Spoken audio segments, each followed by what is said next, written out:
Let's do it again, because Willie.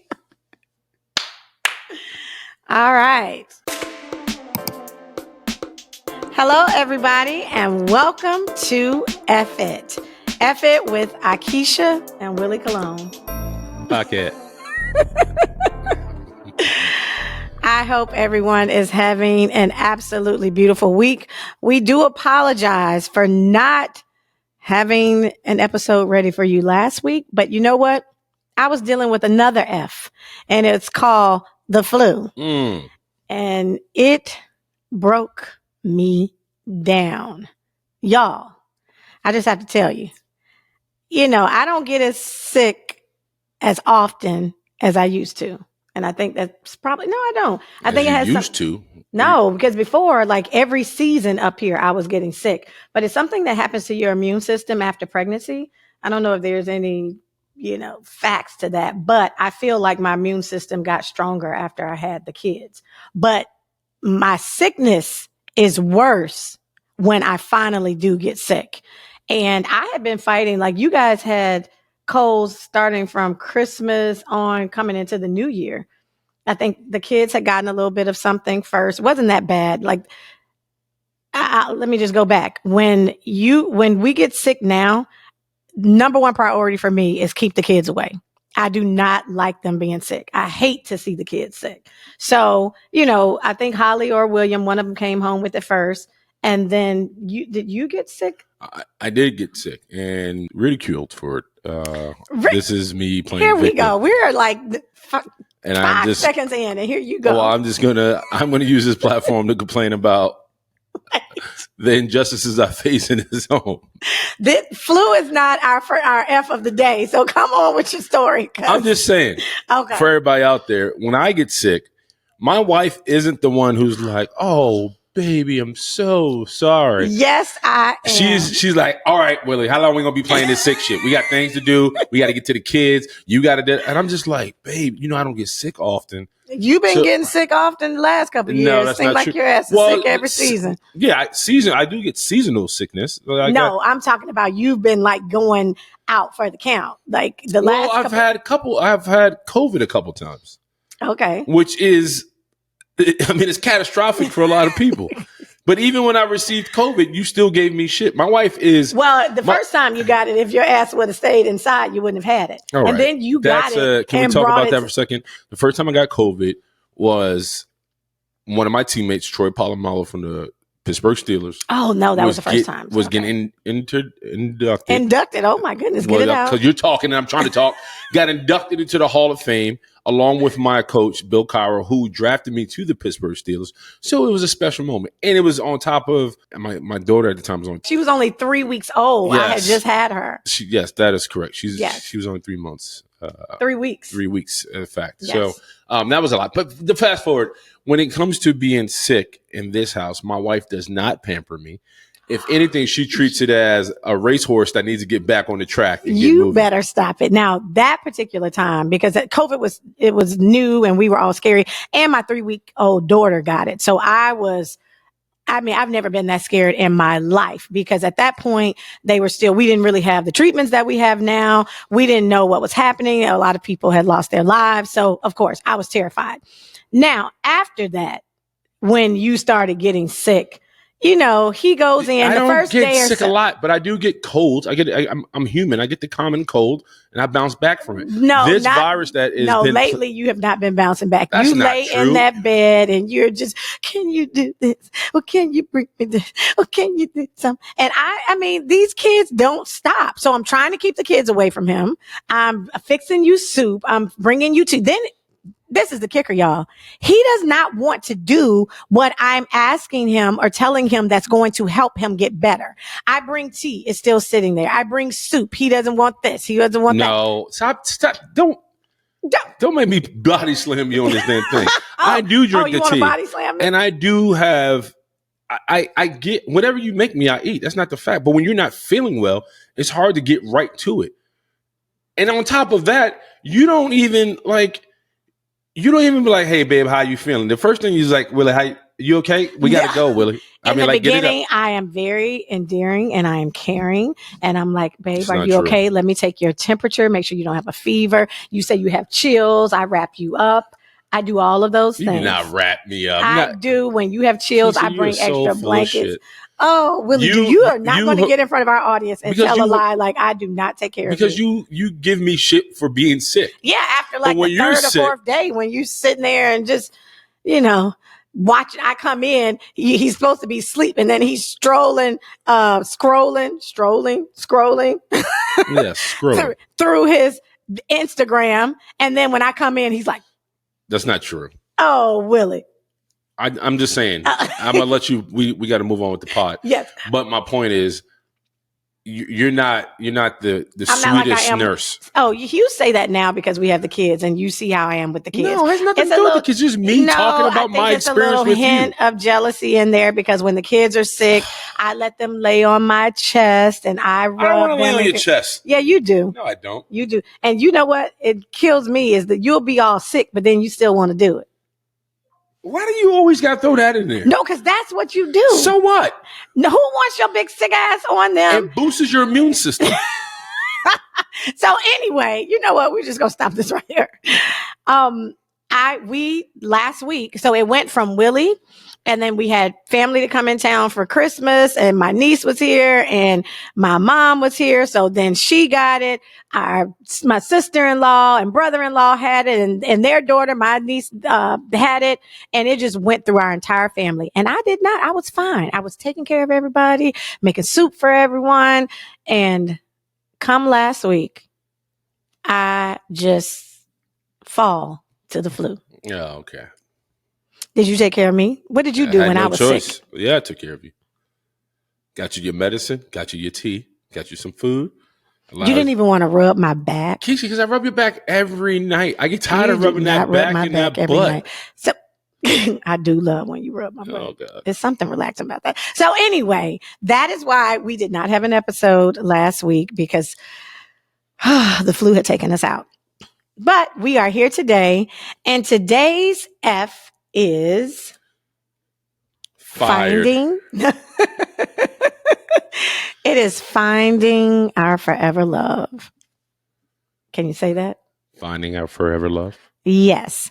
We are going to take you to the very beginning of Willie and Aikisha from when we met, because we realized that people kind of know us a little bit. Some of you, this is your first introduction to us, but we've never really told on a national or international platform how we met. I don't think. And so we've told our story. We never officially told how we, to your point, how we, became forever. Forever. Yes, forever. So today's F is finding our forever. All right. So do you want to start or would you like for me to start? Because I know my story is, sometimes we have the same story. You just like to add in different versions of it. But I don't. I tell the truth. You tell the truth. Okay. You go. All right. So you want me to go? Please. It was on a nice, crisp night, March 19th, 2011. Damn. Okay. You didn't? No. So guys, Willie and I met in Atlanta, Georgia, and we met in the club. Who said you can't find love in the club? Club Compound. We didn't quite find that night, but let's just say we were in Atlanta, and yeah, he's right. We were at Compound. Is Compound still open in Atlanta? I'm not sure. We washed up. We wouldn't know. I know that's right. Well, at the time, it was the place to be in the city of Atlanta, Georgia, on a Friday or Saturday night. Now, I came through Atlanta during a time when you had 112, Club 112. You had Kaya, Shark Bar, Velvet Room. So Compound sort of in this mid 2000s became what a 112 used to be for those of us who were in school and, in Atlanta in the late 90s and early 2000s. So the crazy thing is I was not going to go out that night. Mm-hmm. I was in a relationship, my Lord, that I should not have been in, and dealing with somebody I should not have been dealing with. And it was the birthday of one of the co-hosts on a show I was doing at the time. I was doing a midday show on Beehive FM. Any of y'all in the comments, tell me if y'all remember Beehive FM in Atlanta. It was one of the first internet radio platforms to come out. And it was started by a man named Michael Johnson and Kenny Burns, if any of you guys are familiar with Kenny Burns. It was the birthday of one of our co-hosts. Everybody was going to Compound, and I had gotten into it with the guy that I was dealing with at the time. And I was like, no, I'm not going. I'm not going out. I don't want to go. And they were like, no, you need to go. You need to go. You need to go. And I just was at a point in my life, like I said, realizing that who I was dating, I didn't need to be with, I didn't want to be with anymore. And the arguments that we were having, it was just, they were horrible. So I had been praying and talking to God, and I was saying, I don't want to meet another guy. The next guy I meet, God, I wanted to be my husband. And that was my prayer. I want this guy to be my husband. I was 32 years old at the time. So they convinced me to go out to Compound. Now, I wasn't thinking I was about to meet him at Compound. I just needed to get that argument that we had out of my head. Let's go have some drinks. We had sections in the VIP area. We knew, everybody that was there. So anytime we came together and did something, it was always going to be a good time. So that's where we were in Compound. I'll let you tell your version up to that point. So once I arrived in Atlanta, man, Atlanta was a place for me, considering I was a little bit, grew up in a bubble, so to speak, never really left New York.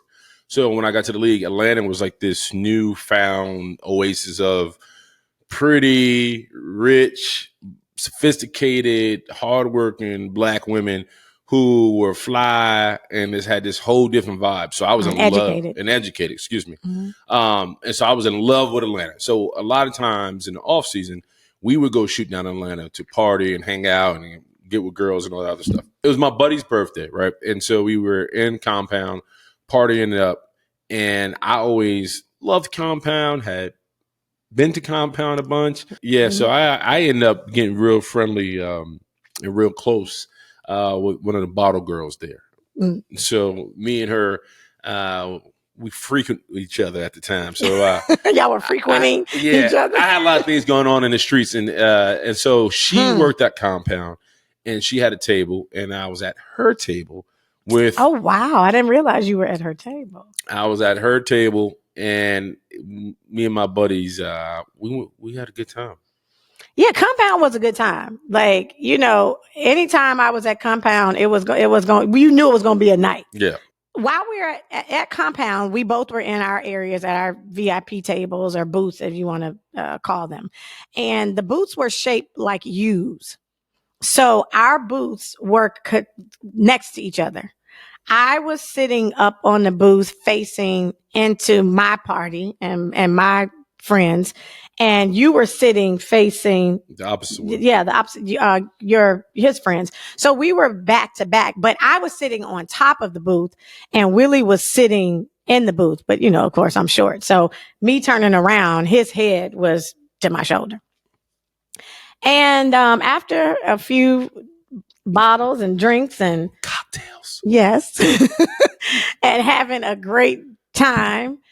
Music was good. Everybody who's anybody is making their way through Compound. I happened to turn around, and when I turned around, I saw the top of this man's head. And Willie had locks. They weren't as long as they got over time, but they were still like to your shoulder. And he had them in a design or in a style. Styled up. Yeah. And, I'm just going to be honest. I was a little tipsy. And so I turn around and I look at this man's head, and I'm just going from side to side. And before I know it, I am sticking my hand out to touch his hair. And y'all know I mean, especially in our community, you just don't touch somebody's hair without asking them. Right. And before I knew it, I was reaching my hand out and I was like, oh my God, girl, you about to touch this man's hair. And before I could pull my hand back, he grabbed my hand. Yeah, I grabbed your hand and I looked over and I'm like, oh, hey, pretty girl. Yes, that's exactly what you said. And I said, oh my God, I'm so sorry. Everybody's drinking, everybody's having a good time, and nightclubs are dark and the lights are flashing everywhere, and the lights hit Aikisha's eyes and they were just banged out green. And I was like, oh, okay. And so we got to rapping and talking, and I mean, we're in the middle of compound, like everything's going on, and we were just like talking and talking and talking. And I stopped paying attention to the girl, the bottle girl who I was there with. So wait a minute, was she working that night? She was working. She was working. Night. Okay, because I'm like, there's no way she could have been sitting there as long as you and I were talking. Right. No, she had multiple tables. So, and then I mean, it was the club. I was talking to anybody, everybody. So I don't think she put two and two together. I was like in your face. Yeah, not then. Right. And so me and Aikisha got to talking, and I got to be honest, I tried to kiss Aikisha on the first day. Oh my goodness, y'all! Mind you, we had gone from talking about, I mean, you had just crossed Omega. Correct. And so we were talking about that because I'm a Delta and that's our brother fraternity. We were talking about everything. All in the club. Yeah, just in the club. In love in the club. Right, drinking. But y'all, the next thing I know, this dude leans in to try to kiss me on the mouth. Yeah. And I was like, whoa, wait a minute. I mean, what were you thinking? I was thinking about to get some of that sugar. So I said, no. I mean, you didn't say no. You was just like, you kind of flirted. You was like, but you pulled your head back. I said no. Oh God. I said no. So I told him, I was like, hey, we're getting ready to leave. At least I was getting ready to leave. And so I walked down. I came off of the booth and I walked down to come around to your booth so I could say bye. And I think that's when you realized that I was. Yeah, you came around and we were going to kind of, give a good night hug and exchange numbers and kind of link up another time. And I didn't realize somebody had sawed you off at the knees.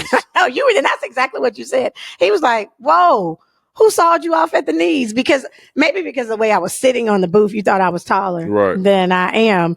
And then I took my heels off. This is what really got him, because his friends started laughing and looking because I had heels on, and I took the heels off and went down another 2 inches, and he's just like a 3.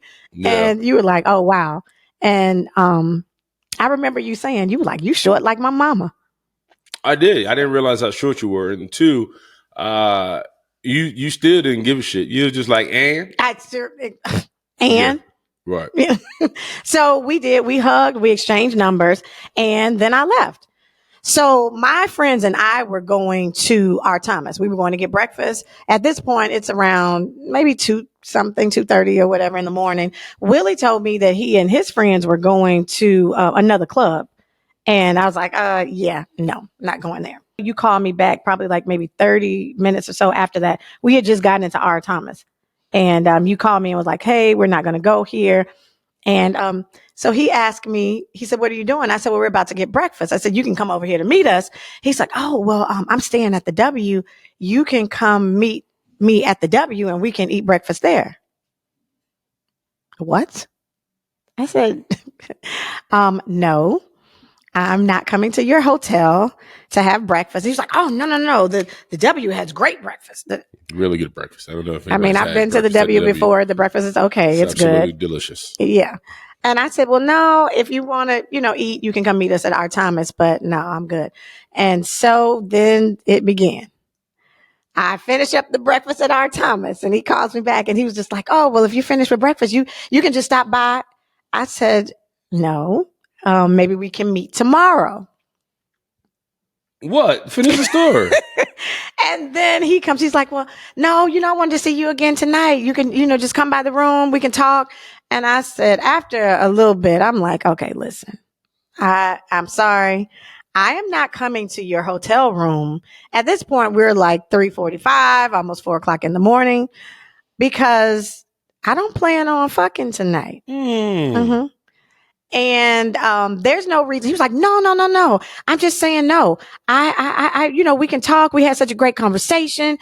Come by here. Listen, Willie, that's your name, right? Willie, it is. I'm not coming to your hotel room at 4 a.m. knowing that I'm not about to put out. And I said, you don't do that. That's how girls get raped. And he's like, whoa. Such an aggressive statement. I mean, I got the no. Like, no means no. No, you did not, because you told me, I was trying to work it, but I wasn't trying to implicate that I was going to do anything. And I didn't say, listen, I'm very blunt. I'm always to the point. There's no reason for me to go to a grown man's room with my grown ass at 4 o'clock in the morning. You know, my grandmother used to say nothing's open after 12 but Waffle House and legs. And my legs were not about to be open. And I had already eaten breakfast. So I didn't want to play with him. 2 things I really love, by the way. Yeah. So because those were not my intentions, and not saying that they were his, but this is what was funny. He's like, no. I would never do that. I have a mother and a sister. I'm like, your mama and your sister don't have a damn thing to do with my pussy, okay? Let me be very clear. It doesn't matter what time it is. Right. No is no. And I'm not saying that just because you go to someone's room at 4 a.m. that gives you the right to be assaulted. Correct. No, I am not saying that. I'm saying for me, I'm not going to anyone's room at 4 o'clock in the morning. Right. You're not going to put yourself in that situation. Exactly. I got that. So that's what it was. So we ended up talking, though. I mean, after, he was knowing that I was not coming to his hotel room. And let's say this. Okay. Let's say I came to your hotel room at 4 o'clock in the morning. Yes. And we, had sex. Correct. Would we be here now today? Probably not. Okay. I mean, just keeping it a buck. Probably not. I mean, we would have saw each other after that for sure. I don't know. Yeah, because you would have wanted to get it again. I mean, yeah, if it's good, yeah. If it's good, you know what it is. Well, now I do. I'm just talking about in the past. Mm-hmm. Listen, I think you can meet your wife in the club. Obviously, I did. Would we have continued down this road? Probably not. Because no. I was all over the place. So we were supposed to meet the next day, though, I remember, and we ended up not meeting, getting together for whatever reason. So after that, we just started talking on the phone, and we talked on the phone, every day. We would text or talk on the phone every day. We was into each other. Yeah, for about 2 or 3 weeks, and he was inviting me up, but we got to go back to, remember, I was in a relationship. I was talking to someone, and he was talking to several people, and listen, we keep it 100 on F it. And so you were talking to several, and a few of them were in Atlanta, come to find out later. But we talked for a while, and I remember he ended up, like, maybe the third or fourth time you had asked me about coming up. It was after one of those arguments. And I said, you know what? I just met this really nice guy, and he's inviting me to come visit and see him. And I'm down here dealing with this bullshit. Like, no. So, the crazy thing is when I think back on that. No. I remember when I was coming to visit you in Pittsburgh. Right. I told that guy that I was going to a job interview in New York. Like, that just out of my head. Because at the time, I'm thinking, like, what would I be saying I'm going to Pittsburgh for? Everybody knows nothing in Pittsburgh but steel mills and Steelers. Like, why would I be going to Pittsburgh? And I couldn't think of anything at the time. So I was just like, listen, I'm going to New York. I told him that. And I ended up going to Pittsburgh to visit with you. And I have to say, it was one of the best trips I had ever had. That was my first time ever going to Pittsburgh. And we just had a really good time. Do you remember that? Yeah, we hooked up. No, we didn't. We didn't even hook up the first. No, we did have a good time. And I think one of the reasons why we had a good time was because I think we genuinely enjoyed each other's company. I mean, outside of being attracted to each other and everything that comes along with meeting somebody for the first time, I think we kind of got over that phase quickly. Mm-hmm. I think the butterflies were out. I think we genuinely just enjoyed talking and being around each other. And when you got to Pittsburgh, at the time, I was living in a townhouse with my brother and my best friend. Mm-hmm. And we were, it was a frat house, y'all. It was like a frat house. It was like Entourage. We all had different situations going on. It was just 3 guys and a dog, and we were living a life. Fast forward, when Aikisha, I remember coming to the house, there was a different energy about you. It wasn't so much like, oh, I'm Willie's girlfriend, I'm coming to do this, do that. You was just very comfortable and very chill and respectable. And I think the guys realized that, you were just different. It was just different. And I think the time we spent together, one of the things I remember, I'm a big guy and I like to eat. I had got up and went to practice, and my brother and my best friend was in the house. And I guess you were hungry and we have food. We happen to have food in the house. Mm-hmm. And you whipped them up some breakfast. Oh, yeah. And I remember getting a text from my brother. He was just like, hey, this girl from Atlanta, she just made me and Amir breakfast. And I was like, oh, really? He was like, yeah. And by the way, she cooked something for you too. So I got home after practice and there was food waiting for me. Yeah, listen, I was doing that. That was impressive, but I'm greedy. So when it's time to eat, I'm going to eat. And if I'm eating, I'm going to make sure that everybody around me is eating. Right. So you fed the house. And so I ate, my brother and at the time, my best friend ate. And I remember also during that week, we shared the same interests. We both like to eat. We both like sports. We both were into our families. We were genuinely interested in getting to know each other. I think it wasn't superficial. I think we shared a lot of the same values. I think we both like to laugh. We both have a love for music. And so the lifting of impressing each other seemed on the back burner. I think we were genuinely interested in getting to know each other on an individual basis. And I think it was just refreshing not to have somebody that I had to pamper or kind of like peacock for. It was very much like, no, I like this girl. I think what broke the ice with us, and I hate when you tell the story, but because I keep it 100, I'm going to go back and tell it, is remember when we got off the plane, Yes. When I got off the plane, you asked me, was I hungry? Correct. And I said, yeah. And so. Yeah, I remember it. This is a good one. So when Keisha got off the plane, this is my first time. Yeah, it was chilly in Pittsburgh at the time. So I was like, "Hey, man, it's like the afternoon time. Do you want to go eat?" She's like, "Yeah, I don't mind eating." I was like, "We happen to have." He didn't know me then. Yeah, we happen to have a Joe's Crab Shack, literally 2 miles away from my house. So I was like, "Fine, I like seafood. Let's go do it here. Let's go eat lunch here." We end up getting there, and Aikisha is sitting across from me. I'm sitting across from her, and we're laughing, we're joking, kind of having our banter. And she's like, my stomach is, I'm really hungry. I'm like, all right, babe, what do you what you want? It's fine. Like, whatever. This girl oils like the ultimate pot. It's like crab legs. It was just the biggest pot of seafood. And she ordered like a blue Hawaiian, but it was huge. First, you thought it was for both of us. Oh, yes, that's what it was. I thought the pot she had ordered was we were sharing it. And so when the waiter came out with all this stuff, everything that Aikisha ordered was like this big ass drink, this big ass pot of seafood, and extra garlic butter. And I'm looking at my plate, and Aikisha got the goddamn bib around her neck, and she got the crab cracker, and I'm like, baby, have you not eaten? Like she looked like she was like she hadn't eaten in like 2 years. And most girls, they're afraid of me maybe having some BGs, some gas, or just not. No, they don't want to eat. I don't know where this narrative of not wanting to eat in front of guys. Like what? But Keisha got her elbows on the table. She got her elbows on the table with the crab legs, and she is ripping through these goddamn crab legs, dipping it in the butter, slapping it back, having a drink. And I look up, and you fell in love. It's butter on her face, and she's like. And she was getting down. She was eating the DNA out these goddamn crab legs.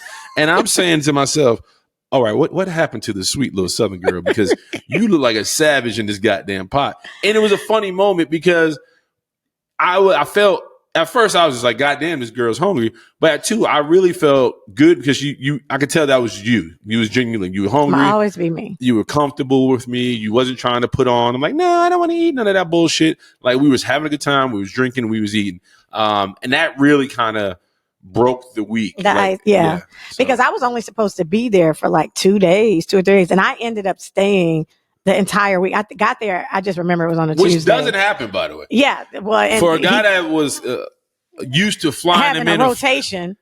For a guy that was used to flying them in and flying them out, I was, 2 days was a long time. Like 2 days was like max. There was so much that happened that week because I remember you had, you had to leave and go. You had one of your fraternity brothers had passed. And remember after we left there, I wanted some Starbucks and I went and got that cream and y'all. Oh yeah, this is. So, that coffee did not mix with that lemon and butter on the crab legs. So Willie, we're on our way to his house. Mind y'all, this is the first time I've ever been in this man's house. She was hella comfortable. No, I wasn't. But he had a fraternity brother had passed, so he was going to go to the wake, and I wasn't going to that. So I'm thinking my stomach is beginning to sort of act up, and I'm like, okay, yeah, he's about to be out the door. Okay, yeah, he's getting ready to go. And he leaves. He asked me, was I good? I could stay in his room because, like he said, he had a brother and a roommate. I had never, this was my first time meeting them. So he was making sure that I was very comfortable. And he's like, even if you want to stay in here and lock the door, but it's fine. Like I was very comfortable. But I'm waiting like, okay, bye-bye. All right, leave. Sorry. Oh, sorry for your loss. Go, bye. Because I needed to go to the bathroom. Because at this point, this coffee was wearing my stomach out, y'all, and the crab legs and lemon and all that. It just was not, it was curdling in there. Well, Willie gets out the door. I'm going to walk to the door to close it so I can lock it and go get on this toilet. And his best friend at the time comes there with his annoying ass and wants to ask me 20 damn questions about, because he had gone to an HBCU. So he wanted to talk about HBCUs and Atlanta and where, oh my God. And I finally had to be like, listen, I really need to go pee really, really bad. I'll be out there in a second. Just give me, I had to shut the door in this guy's face because I was about to shit on myself. I was about to shit on myself, y'all. And I wanted to get that out before this new man had come back home. Oh, it was awful. So anyway, he didn't know any of that until I told the story years later. But yeah, I wore his bathroom out. Let me just let y'all know. I wore that damn thing out because baby, that stuff had curdled in my stomach and I was about to explode. So that week though, we ended up having a really, really great time. And y'all, so that started the beginning, the first part of our relationship.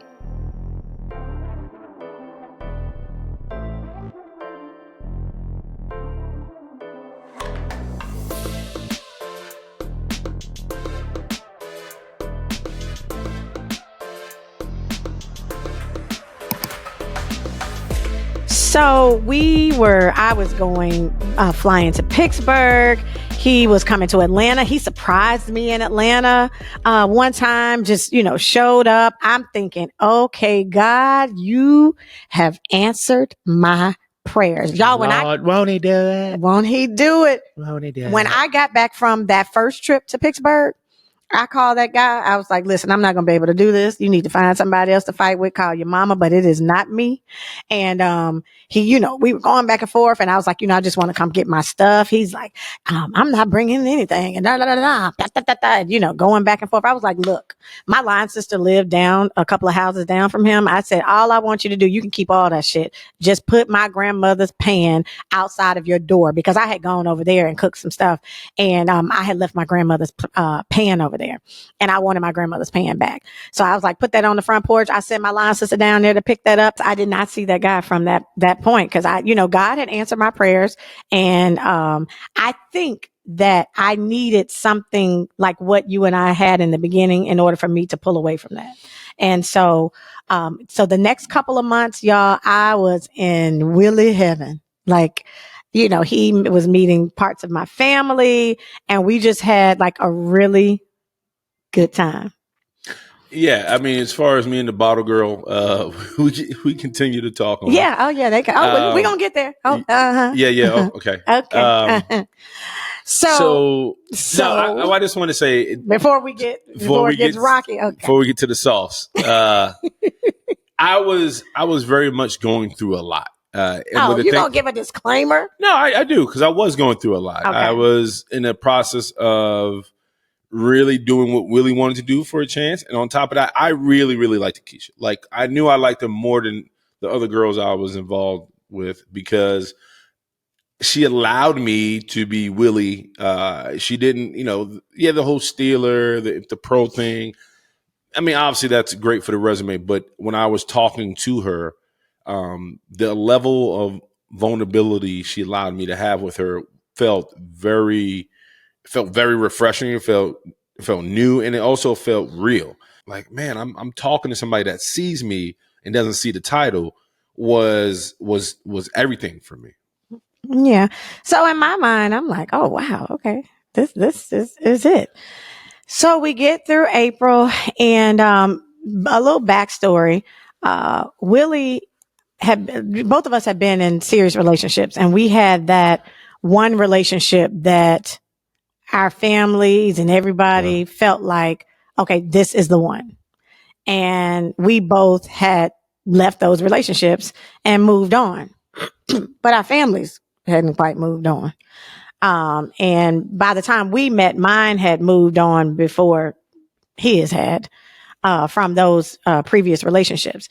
So in his relationship, that person for him still had a relationship with his family, with his mom and his aunt and sister and friends.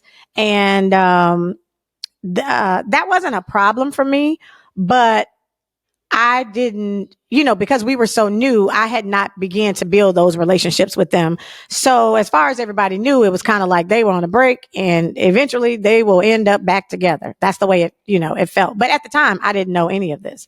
But that person happened to be, a part of, she was a planner. She was an event planner. And that year, 3 of your friends got married. And in 2011, 3 of his friends got married. And this person planned all of their weddings. So they went from not seeing each other much to seeing each other, back to back, because there was one wedding in April, there was another one in May, and then another one in June. And so I guess, that was they began to talk back a little bit, and the families were happy to see them back together. And, I would talk to him, but it just, when we got around June, it just kind of, he was moving a little different to me. He'd come in Atlanta and leave back out quickly, or I don't know. You were just moving different. Sure. And so I'm like, okay, what's really going on? And he was very honest with me. Like, I knew that he had seen this person in April. I knew that he was in a wedding and had seen this person in May. And I think the last one, in Atlanta. In Atlanta, he had come down. He came down some days before the wedding, before he went down to the actual wedding. And I guess y'all ended up seeing each other. Really seeing each other. Yeah, she ended up planning that wedding, and like I said, our friends and their wives were really close with her, and there was unfinished business, and honestly, I get it. I mean, I didn't like being on that end of it, but as an adult and a mature adult on the outside looking in, everybody needs. I believe in getting closure. And at the time, I didn't know what I know now, but when I learned later the ins and outs of the relationship, or at least his side of the story, I'm still a woman, and I know how it feels to not have closure. And sometimes we need to come back together to realize either this is what I want and where I want to be, which is what happened with us, or it's like, I've grown past this. When I realized that something was happening there, I was devastated. And Willie did not know how to express what was happening. But what I did know is that I was not about to be in some triangle. I was not about to jump into that rotation. And in my mind, because he's younger than I am, I'm thinking like, I cannot let this little boy play me. Like, that's the only thing I kept saying over, trying to build that Leo ego and self-esteem and pride back up, is just like, are you fucking kidding me? It was a lot. One, to be at that wedding, to see how my mom and my aunt looked and my family looked, in response how we looked together. We were together for 2 or 3 years. And so everything, all those old happy moments came alive that one weekend. And for her and I, we very much were on the fence, and I very much was on the fence because I was now discovering the other side of Willie. I had been in this committed relationship, and I wanted to explore what it felt like to be single and if there were other things out there for me. When I met you, like I said, were refreshing. You were just this new light that I had never discovered before, and I was really excited about the potential of us at the time. However, I did have this still sitting over here that I was very unsure about. And then it was incomplete. It was incomplete, but the pressure you get from your folks was a lot. Like my mother was afraid that I was going to get with somebody who wasn't going to take care of me, respect me, and protect me. And so when, like most mothers, you're going to deal with it. When you find that one woman outside the family who's down with the family and has the same moral values, and you can connect with this woman, you do hold on to her, right? You finally got the one good girl. Yeah, your mom wanted, she in her mind, she was protecting you. And like you said, she wants somebody who saw past everything you were saying, the Steeler, the Super Bowl, the football, this life, whatever. And at the time when you guys were together, she felt that person was it. For him, he always had a girlfriend and had always been in relationships. From high school, he had a girlfriend. In college, he had a girlfriend. He met this particular girl his second year in the league, or maybe your first, was it your rookie? Second. Because she's from the area. Yeah, she's from Pittsburgh. Yeah. So he had never been not in a relationship. And so he, after dealing and grieving over your dad, you just felt like you wanted, I needed to be by myself. He needed to be by himself. And, that's hurtful. And I always had empathy for that. When I heard that story, I mean, I ain't at the time when, this shit was happening. Of course I didn't. You ain't give a shit. Yeah. But then, I had to do some soul searching myself. And so, anyway, so that gets us to them at this wedding. Like you said, the family was there and you guys end up, seeing each other again. And, he just was moving, like I said, from that wedding in June through July, August. The season had started back up. You were in contract year. I remember that year. And it was just a lot going on. And I remember thinking in my head, because we were talking and you had told me Chicago had reached out and the Steelers were up and, y'all were doing all this negotiating. And Chicago actually had offered him more money. And, it was a lot more money in my mind at the time. But I remember him saying, no, it's not about the money. And, he wanted to stay in Pittsburgh. And I said, if he stays in Pittsburgh, I know that this is it for us. Like I knew that was it for us. And I actually heard the news. I heard the news. You didn't call me till later to say that you had signed with Pittsburgh. Signed back with them, yeah. Yeah, you had signed back with them. And I just knew from that point, and we began to drift apart because for me, I was not about, like I said. Can I say one thing? I remember, so there's one time I took Aikisha to the airport and this is when I realized I kind of had to separate myself because she was straightforward and I was moving a million different ways. She gave me the keys to her place. Yeah, because you were, in my mind, I'm thinking, and this is when I knew it was different too. Because, you would pop up or you would come into Atlanta. If I'm not there, I'm at work. So I was like, okay, well, listen, I'm going to give you this. When you come, you could do. And you were hesitant. And I said, Yeah. I was like, okay. And so. At that point, I'm like, I know I'm not emotionally ready. I'm not there yet. I wanted to be there for you and for the potential of the relationship at the time. But you had other doors to close. I had a lot going on. So I couldn't open that door with you. And the key shows you God's presence at the time. I couldn't take those keys because if I had taken those keys with everything I had going on internally and externally, I don't think we were here right now. Mm-mm. So I was devastated, guys. I don't think you understand. I remember crying, like getting home after I got back off of that flight and just bawling my eyes out and being angry with God because I'm like, I told you the next man I met, I wanted it to be my husband.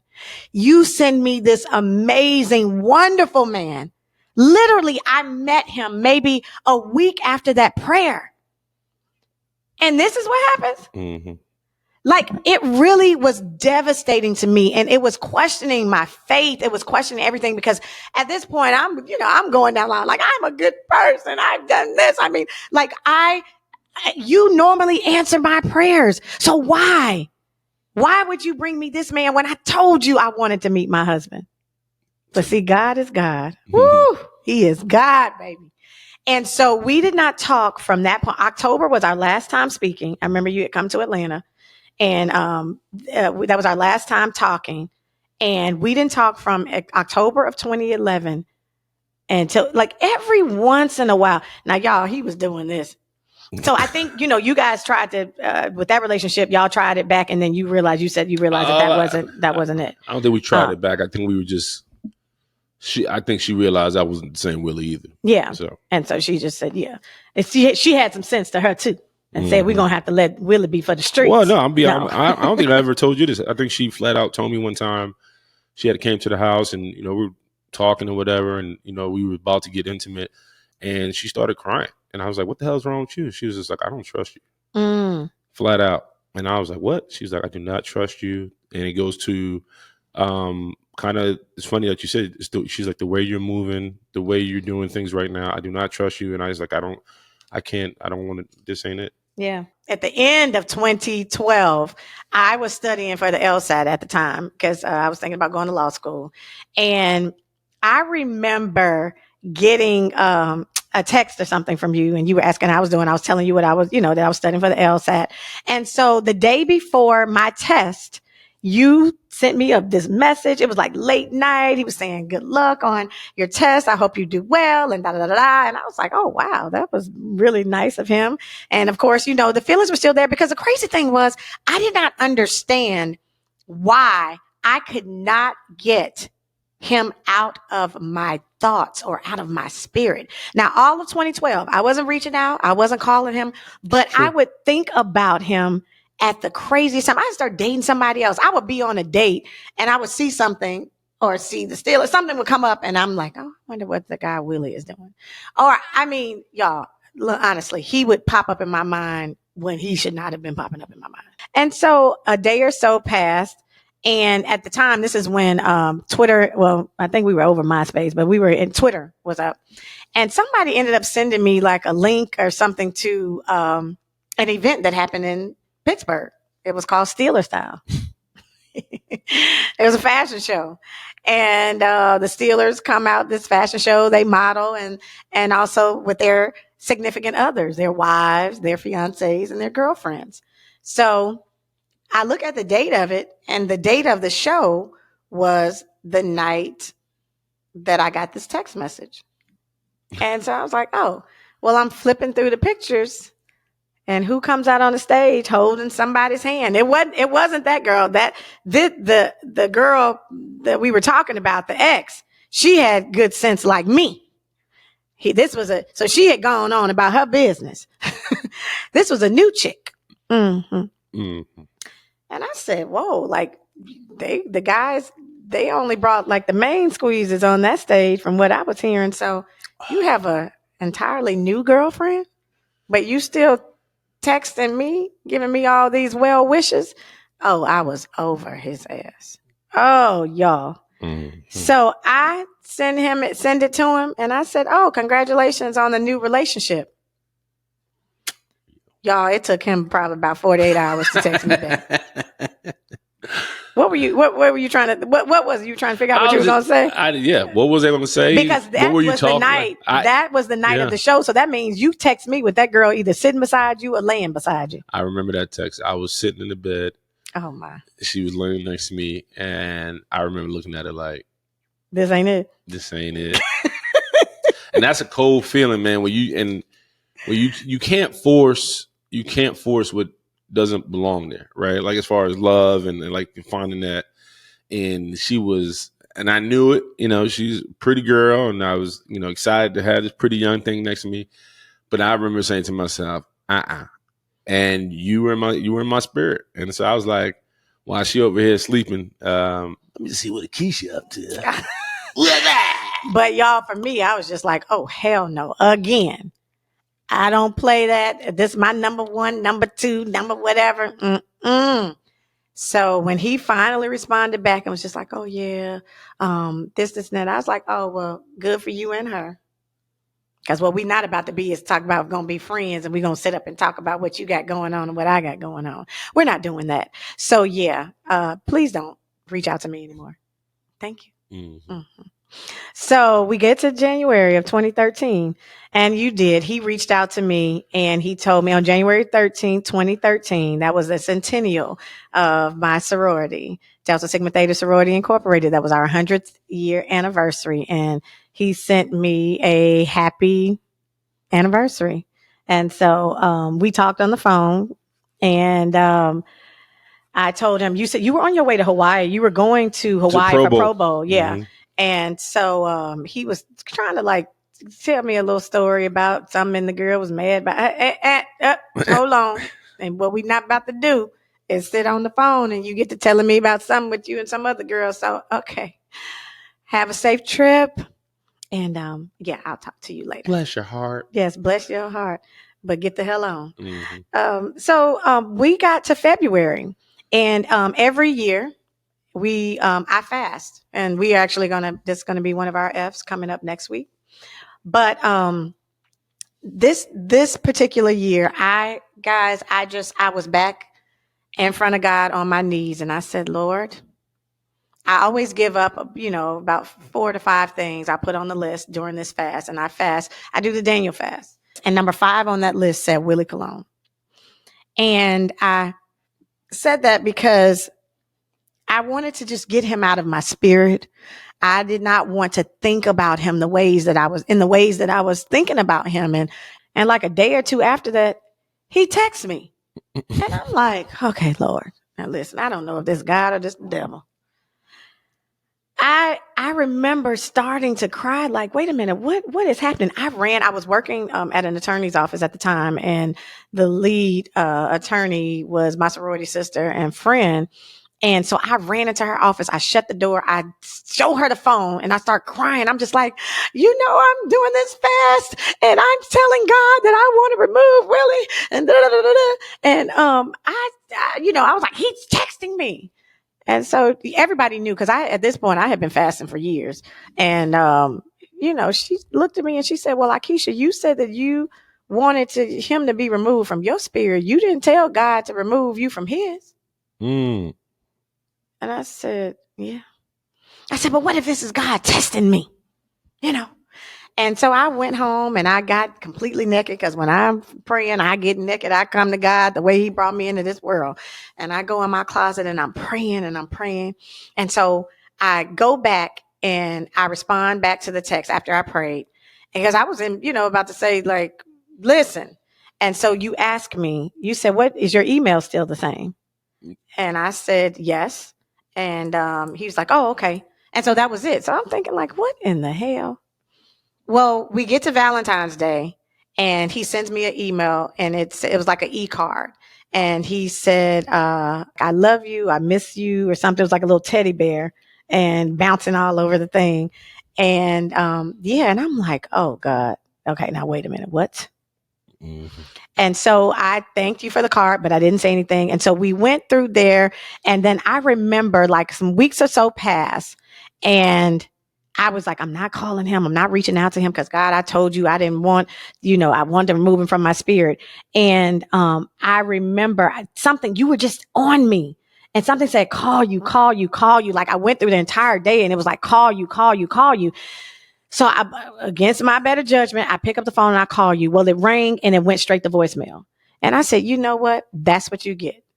Because you are calling him. You said that's not what you were going to do. You're asking God to, remove this. And here you go doing what you are not supposed to be doing. And then, like, 5 or 10 minutes later, you text me and said, hey, I see that you were calling me. I'm not ready to talk about it now. I'll hit you later. And I was like, oh, wait a minute. What? I didn't know what it was. Mm. And so I go back into my friend's office, and she was like, well, look, you told the Lord you wasn't going to look him up, but I'm about to look it up and see. And so she goes on and she, like, Googles, and news comes up. And it was when you were leaving the Steelers, and you, it was released by the Steelers. Yeah, you were released. And I was like, oh my God. And so when you called me, my mind went back to 2011. And I remember we had a very, very just hard, raw conversation.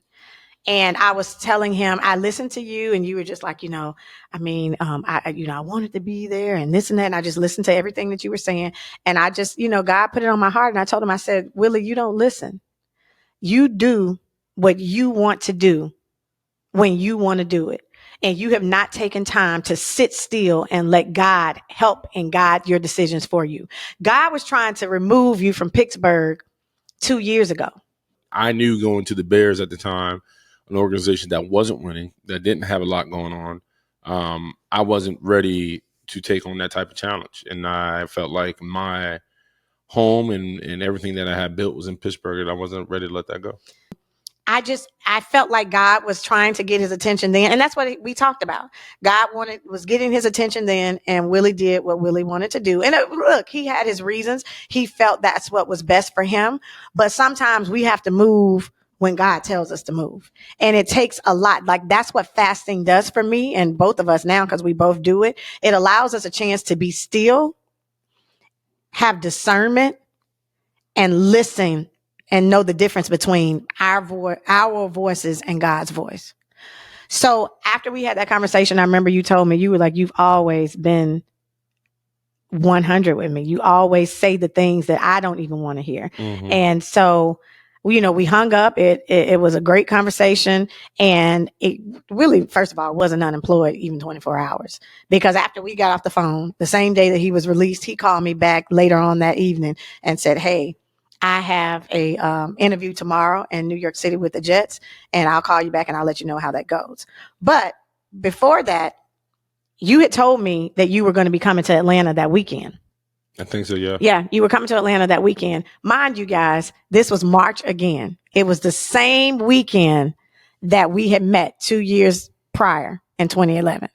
And because it was Bo's birthday. Mm-hmm. And so in my mind, I was like, oh, well, he's going to New York. He's not coming down. And you said, oh, no. I'm still going to come to Atlanta. I'm just going to fly to New York first and come to Atlanta. Well, y'all, I'm fasting. So I was thinking, there's no way I can let this man come to my house. Because when I'm fasting, I abstain from everything, not just food. So I was like, no. So I told you that we would meet in the city. You were like, no, I'll just come to your house when I leave the airport. I said, no. I work downtown on Peachtree. We'll meet somewhere in the city. So you went to the interview in New York. And I remember, I didn't know the slogan. I didn't know the saying then, but I remember you texting me back, JETS, Jets, Jets, Jets. I didn't know because I was reading it like, Jets, mm-hmm. And you sent me that, letting me know that you had signed with them. You told me you had signed. And when you came to Atlanta that weekend, we met at JR Crickets. That's when they used to have a JR Crickets by the W on 14. And that day again, it reminded me of the first time I came to Pittsburgh. Remember, we had an we had a day. They had just that's when Atlantic Station had just really started popping and it was open, doing well. And we just, we went from one event to the next. We enjoyed each other. I remember you had left from your friends. So we sat down, we talked. First thing I wanted to know, I was like, what's going on? Cause I didn't know any of what's happened to the last girlfriend. What happened to your ex that you were, happened in 2011. You were like, oh, she's engaged and she's having a baby. And, we talked and, we decided to try it again. And what he did not know is when I had gotten my LSAT scores back that October, I decided, I was like, oh, well, I may not do law school, but I was going to do grad school. And I was looking at DC, Pennsylvania, and New York. And my girlfriend, one of my neos, you guys know her as Pinky Cole. She had an apartment in New York that at the time she was a producer for the Amari Povich show. And they filmed they were shooting in Connecticut. So she didn't want to get rid of her apartment in New York. So that made New York the choice. I was like, oh, I'll go to New York. I'm going to sublet from her. And Willie, when I found out that he was coming to the Jets, I said, okay, God, I see you. Because I had already made a decision that I was coming to New York and I was going to be moving to New York that fall. So from that day, March 19th of 2013, we started back talking. We ended up taking a trip together. We went to Puerto Rico that June. Like it just went from there.